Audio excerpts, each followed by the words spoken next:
Salam sejahtera bagi kita semua. Di kesempatan kali ini saya akan mempresentasikan hasil PPT yang saya buat dengan judul Penegakan Hukum yang Berkeadilan oleh dosen pengampu Bapak Dr. M. Irfan, SPD MOr.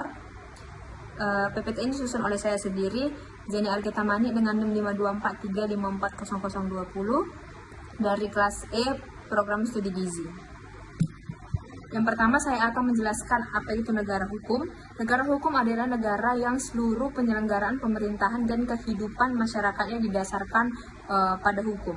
Ciri utama dari negara hukum yaitu kekuasaan dibatasi oleh hukum, semua warga negara memiliki kedudukan yang sama di hadapan hukum, adanya perlindungan hak asasi manusia ataupun HAM, dan yang terakhir, pemerintah bertindak sesuai peraturan perundang-undangan yang berlaku. Baik, selanjutnya itu adapun konsep dari negara hukum. Yang pertama ada rule of law, semua tindakan negara harus berdasarkan hukum. Ada juga Rechtsstaat atau negara menjamin hak-hak warga negara melalui hukum. Adapun tujuan dari negara hukum yaitu untuk menegakkan keadilan, menjamin kepastian hukum, melindungi HAM, hak asasi manusia, dan mencegah penyalahgunaan kekuasaan. Indonesia sebagai negara hukum didasarkan dari konstitusional pada pasal 1 ayat 3 Undang-Undang Dasar Negara Republik Indonesia tahun 1945. Negara Indonesia adalah negara hukum. Makna bagi bangsa Indonesia yaitu hukum menjadi dasar penyelenggaraan negara, pemerintahan tidak boleh bertindak sewenang-wenang, hak warga negara dilindungi, dan setiap pelanggaran harus diproses sesuai hukum yang berlaku.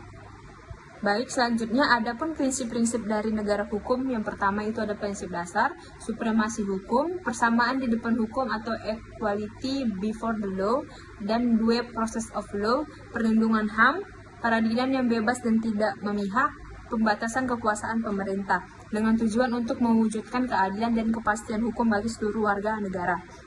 Lembaga penegak hukum terdiri dari Kepolisian Negara Republik Indonesia atau Polri, Kejaksaan Republik Indonesia, Mahkamah Agung atau MA, Mahkamah Konstitusi atau MK, dan Komisi Yudisial atau KY, dengan peran sebagai berikut untuk menegakkan hukum, menjaga ketertiban, dan memberikan keadilan kepada masyarakat.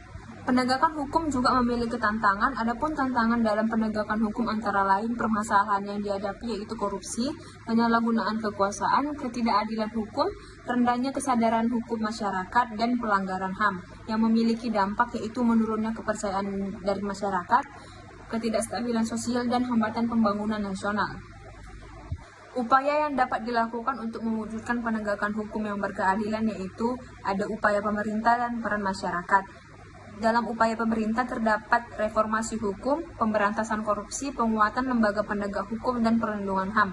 Sedangkan peran masyarakat yaitu mematuhi hukum, melaporkan pelanggaran hukum, menjaga ketertiban hukum, dan mengembangkan budaya sadar hukum. Berikut adalah contoh implementasi negara hukum dalam kehidupan sehari-hari. Yang pertama, mematuhi peraturan lalu lintas, membayar pajak, menghormati hak orang lain, menyelesaikan sengketa melalui jalur hukum, dan menolak tindakan main hakim sendiri. Manfaatnya yaitu untuk terciptanya ketertiban, terjaminnya keadilan, dan terlindunginya hak warga negara. Baik, yang terakhir ada refleksi dan juga kesimpulan, di mana Indonesia adalah negara hukum yang berlandaskan Undang-Undang Dasar Negara Kesatuan Republik Indonesia tahun 1945. Hukum berfungsi menjaga keadilan, ketertiban, dan kepastian hukum. Penegakan hukum harus dilakukan secara adil, tanpa diskriminasi sedikit pun. Keberhasilan negara hukum memerlukan peran pemerintah dan masyarakat. Dan refleksinya yaitu hukum merupakan dasar penting dalam kehidupan berbangsa dan bernegara. Negara hukum menjamin keadilan dan perlindungan hak warga negara. Semua orang memiliki kedudukan yang sama di depan hukum. Penegakan hukum yang adil sangat penting bagi terciptanya masyarakat yang tertib dan damai. Mematuhi aturan yang berlaku, menghormati hak orang lain, menyelesaikan masalah melalui cara-cara yang sesuai hukum, dan menjadi warga negara yang sadar akan hukum. Sekian presentasi dari saya, terima kasih.